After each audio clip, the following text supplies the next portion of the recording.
Hello and welcome to Small Business 21st Century and today's segment of Build Your Difference. I'm your host, Pierre Walters, and today I am spotlighting a new and exciting author. And not only is she a self-published author and writer, but she is a very accomplished real estate entrepreneur and consultant with Owens Realty Investments, LLC. A happy wife, shout out to Antoine, and a proud mother. Her latest book, To Sit in Silence, is an anthology of wide-ranging stories and poems that uniquely capture the human experience. So please, welcome new author, Cheykha Owens Springs. Welcome to the show, Cheykha. Thank you. Oh, it is such a pleasure to have you here. Likewise, yes. I need to know, because this is such an interesting book, how long did it take you to write this? So I've been writing off and on for 15 years. So throughout my writing journey, I've been piecing together these pieces, if you will. So I've been writing for a very long time. For a very long time. Yes. And you've got an interesting collection of poetry, short stories. I would say, how would I call it? I want to say written portraits, but just very visual poems. Some of them are short, some of them are longer. Yes. I mean, this is really, so is the word eclectic the right word to use? It's just Yes. very broad, but still there is a through line through it. Yes, Yeah. very much so. The theme, although it's dark, is silence. I tend to build a lot of character depth through silent moments, so that's what I'm hoping to highlight in this book. And there's a wide range of expression in here, from dark horror. We've got some stories with bodies piling up. Yes. Mystery, intrigue. Some are very funny. Some of the stories are about overcoming tremendous tragedy. Resilience, shy romantic. There's romance, there's love, there's death.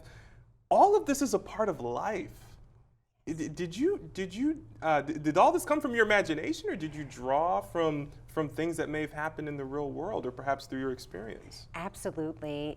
Through impactful occurrences in my life, I've mirrored that in my characters that I write. For instance, when I was mourning the death of my father years back, I was writing pieces like Joe Blow, Off in the Distance, When the Morning Comes, even The Hollow. So even when I was going through these different experiences in my life, even through sexual liberation and awakening, you can find that in my writing. Yeah, Definitely. Yeah. What inspired you to select these individual pieces and then compile them into To Sit in Silence? These specific pieces really spoke to me in this theme. I've written a lot of small pieces too that I was contemplating putting in my book, but as the book shows, it's black, it's dark, I wanted to keep that theme. So these specific stories, even though some were lighthearted and some were funny and sexual, I wanted to make it clear that it was a part of this anthology. So, yeah. Yes. Are you writing for a particular audience, or are these? I mean, I don't know. Is this for everybody? I know there's a lot of different styles in this book, Yeah. but who would you say is the audience for To Sit in Silence? That's interesting. As an author, you do want to think about your audience, but as my first self-published work, it took a lot of courage and confidence for me to finally put this work together and publish it and put it out there. I didn't think about an audience. I simply wanted to just show that I can be an eccentric, eclectic writer. Yeah. And then I suppose as I go on, my writing will get more fine-tuned into what specific audience, because I'm still finding my voice. Yeah, and you know what? I think that there's an audience for you. I think that's what's interesting is that when you write almost for yourself, there are people who identify with that, and there are people who see that and go, you know what, that's exactly what I was looking for. And they wouldn't even know they're specifically looking for something in this genre or in that genre. Maybe they're not specifically looking for a mystery or specifically looking for a romance. Maybe they're looking for just the right combination. And you happen to have put that together. Yes. So, you never know, and I just want to point that out, that, sometimes just writing for yourself, if you know that it's within you, there are a lot of people out there who are thinking, you know what, that's actually what I'm in the mood for right now. So I think that's fantastic. Thank you. There are all kinds of silence and silent spaces that your characters inhabit. Is it about what you do or what you could do through the silences? Yes. So I try to bend the idea of normal characters, and in these silent moments, whether it be their thoughts or their reaction to any situation going on in the story, I've really pronounced these silent moments as a means of character development. Using these silences was a way to kind of expose these dark themes, even surrealism and escapism, if you will. Through these silences, you can really get to know who you are, and you can get to ask yourself these questions that really dive deep into one's character. So.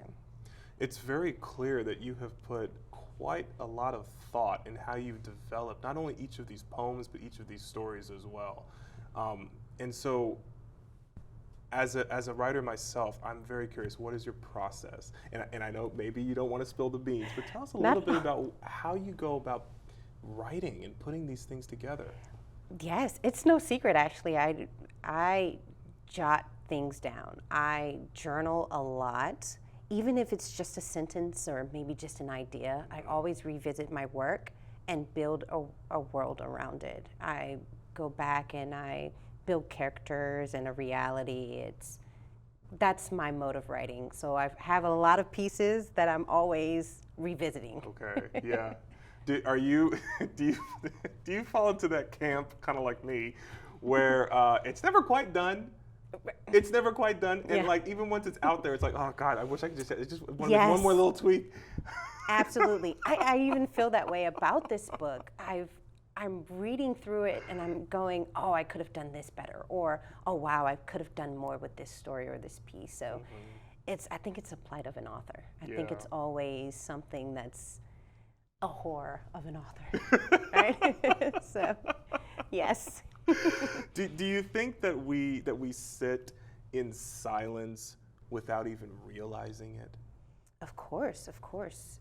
When you think about even daydreaming, even though you're present, you're examining these bits of surrealism. You're either reflecting on the past or you're excited about something to come. And it goes back to finding out who you really are. I think it's important. These silent moments are even vital. I mean, you have to be silent before you go to sleep. So these moments in life really make us who we are. Yeah. You know, before I opened the book and started reading it, when I saw the title, the first thing that came to my mind was meditation. Was thinking about meditation, or perhaps, you know, maybe this would be a book about exploring meditation. But I mean, it wasn't. No. There were pieces in there maybe about being in silence, but there was so much more reflective, abstract storytelling going on. So I'm curious, just based off the title alone, are you someone who meditates? And if so, is that an important thing for you and in your process? Yes. Meditation is very important in my life, even with my busy schedule of juggling so many hats, and I'm a woman who wants to do it all. So I reel it back and I pause in my meditation to organize myself, my thoughts. It is very important to me. Yeah. So as an author, you know, with just releasing a beautiful book here, what's next for you? You got another one coming? I'm excited you asked. So I'm finishing up a piece I'm doing. It's a drama thriller about the tumultuous life of a jazz singer. Wow. And I'm writing it in the style of a novella. So that's coming soon. That is coming soon. Yes. Where's your inspiration? Where do these ideas come from? Again, through my writing style, I just jot things down. I write down ideas, and whatever resonates with me the most, I devote more time to it. But this piece I've been working on for a long time, and it's a long time coming. It needs to be exposed. I'm looking forward to reading that. I Yes. want to know. So you already know what your next book is. What is your plan over the next 3 to 5 years? Where do you see your authorship going? Are there more books? Is there a series down the line? Just where do you see yourself next 5 years? That's an interesting question too. I am excited about the future. I do hope to have a lot of pieces in the pipeline already published. As far as series, I don't know if I'm there yet. I think my ideas are going a million miles per hour, so I have a lot of different pieces to write. But me personally, I'm excited to see the beauty of where my love and adoration for my family has brought me. I mean, my family has been my greatest supporter, and of course, being successful in my real estate endeavors, I'm hoping that in the next 3 to 5 years, I'm more established. Yeah. I think that's incredibly inspiring and motivational. I would say for people who are listening, if you're watching and you're enjoying this and you have an idea, maybe you want to be an author, maybe you want to embark on entrepreneurship, Cheykha is someone that you should follow because you are trailblazing. Thank you. You really are. I mean, here we are. Book number 1, book number 2 is on the way. Yes. All right, we got the real estate going on. I mean, there's a look. Okay, you know, there's a lot more to come. Yeah, there's a lot more to come.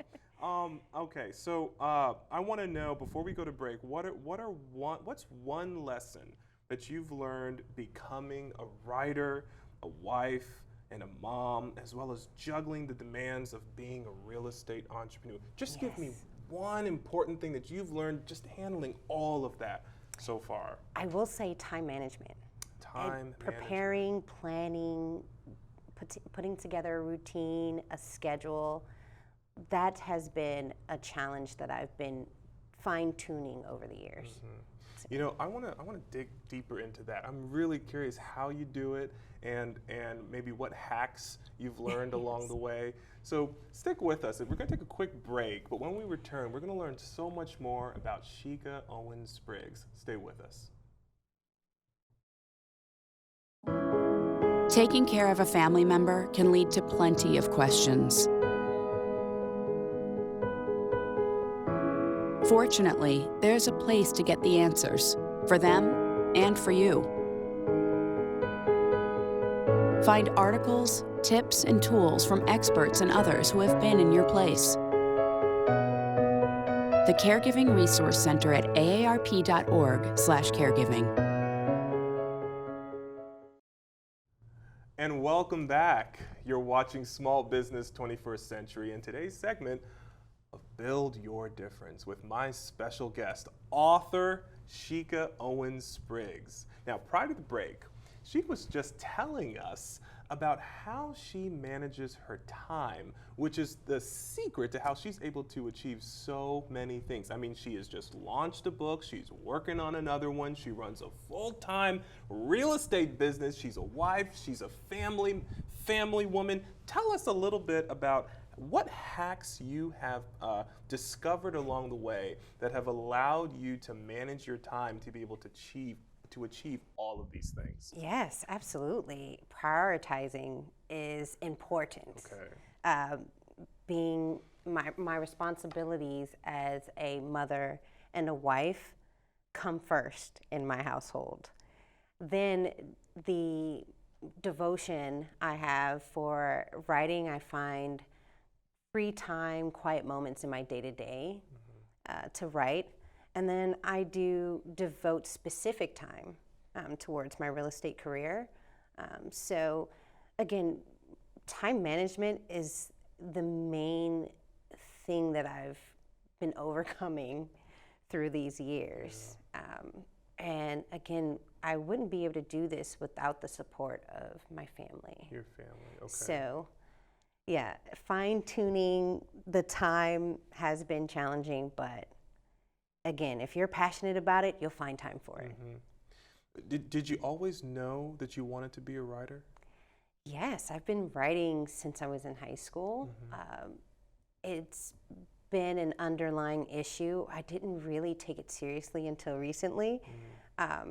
But yes, I've always knew that writing was natural for me, and it was a natural creative process for me too. So, you know, I love that you mentioned that with the support of your family, that's how you're able to manage time. Because I mean, at the end of the day, you can put blocks in your schedule, but your family has to be supportive. They have to be okay with that and know that, okay, during this time and this time, mommy's doing this. Right. Yes. And then I do things while they're in school, and then when they're in bed, or I wake up early, or maybe spend an hour later to kind of finish up my day and do things for myself too. So that's important, yeah. What time of day do you do your best writing? Oh, wow. Is it early in the morning, or is it late at night when everybody's asleep? You know what? I don't really have a certain time in the day. My writing process is sporadic. I mean, again, if I have an idea that pops up in my head, I'll jot that down no matter where I am. It could be on my phone, it could be in a notepad. If I'm at work, I'll type it out, email it to myself, and then I go back. Mainly, again, if I find a time early in the morning or late at night, there's no specific time that I have for writing. I just do it. And when the moment calls for it, I beckon. So, so I'm in it. When the moment calls, you say, "Okay, I got the inspiration. I gotta. Sorry, folks, I gotta do this right now." Give me a moment. Let me jot this down. So yes, absolutely. And what about as an entrepreneur? You know, do you structure your day so that you start? Because I know some people, they'll wake up extra early and they'll do 3 or 4 hours of entrepreneurial work early in the morning so that the rest of their day is available for other things that they need to do. Some people do the exact same thing, but late at night. Yeah. And some people take maybe an hour or two here and then an hour or two there, but they try to.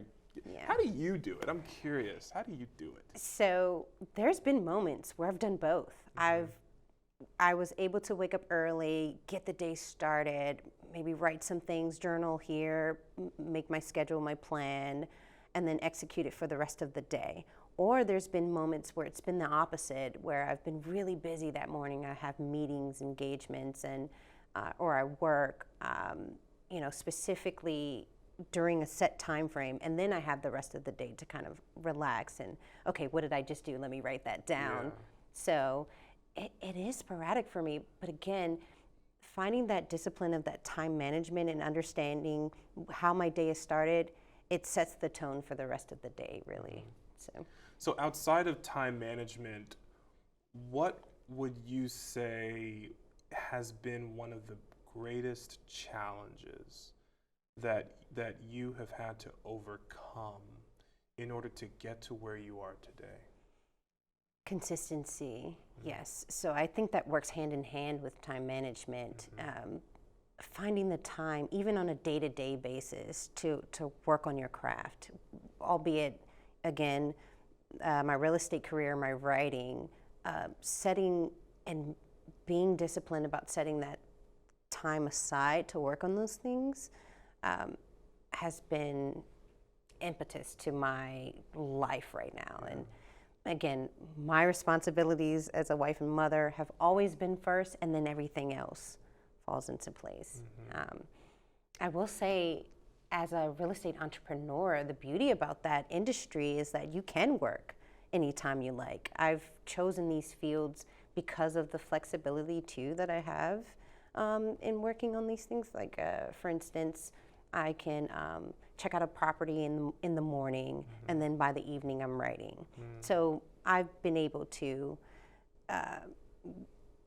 be more consistent and try to fit that into a specific schedule. So Yeah. yeah. You know, I admire that. And I think so many of us who are watching and listening to this episode can really relate to the importance of both managing time, but Yes. also being consistent.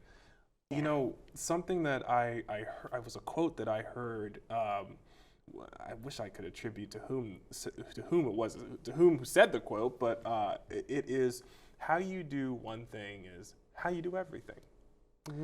And I thought to myself, well, I don't really know if that's true, but I have found that actually it kind of is, because it's a mindset. Yes. And developing that mindset is really, for me, it's been very challenging. I'll be honest with you. It's been very challenging.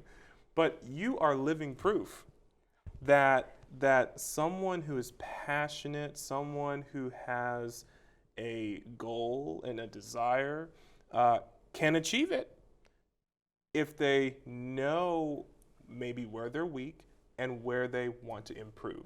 And so you recognize at some point, you know what, time management is where I want to focus in on, and you did.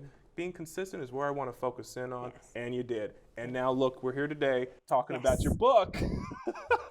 Beautiful. I love it. And your next book and your business.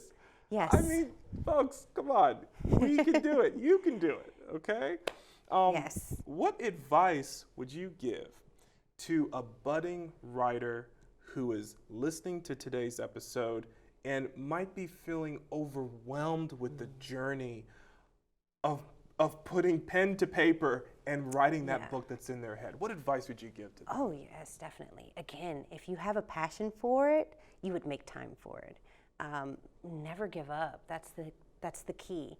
Over the years, it took time for me to build that confidence. And I think if you keep working at it, if you keep going, it'll come. It'll come naturally, just as naturally as even writing.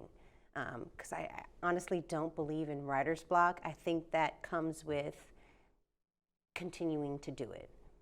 I wouldn't say stop if you're not motivated. Keep going. Even if you don't feel as though you don't have anything to offer to give, you always do.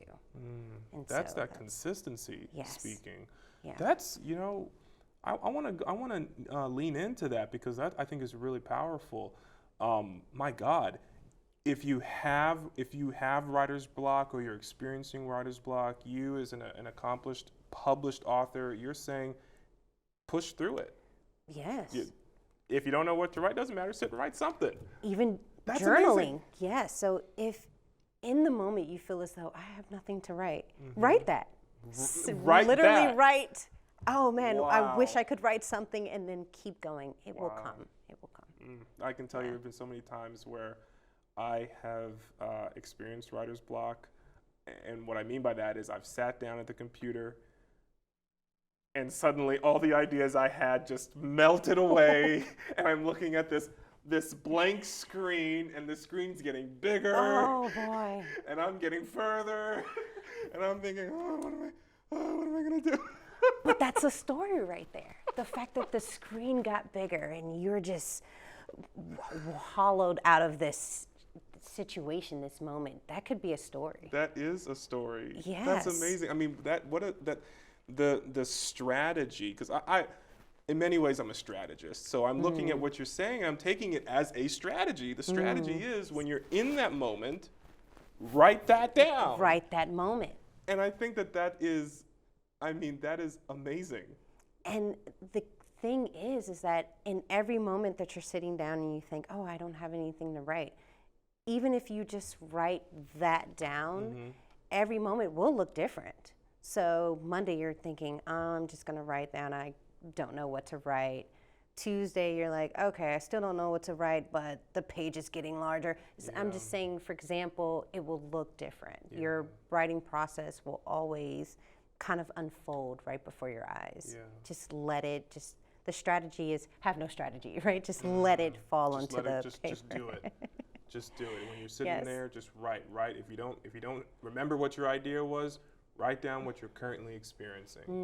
And I just think that's an amazing approach, because let me tell you, what's the alternative? The alternative is to turn the computer off and to walk away. Yeah, walk away and not accomplish anything. Exactly. in that moment. And then get this, when you're in those moments of writer's block and you feel as though you have nothing to offer, it does actually take a moment of silence, step back, pause, and just express that. So yes, I will reiterate that these moments of silence are very important to us. They help us. There's one thing that you did not say that you do, and I'm curious. Will you find yourself speaking? Will you be a speaker?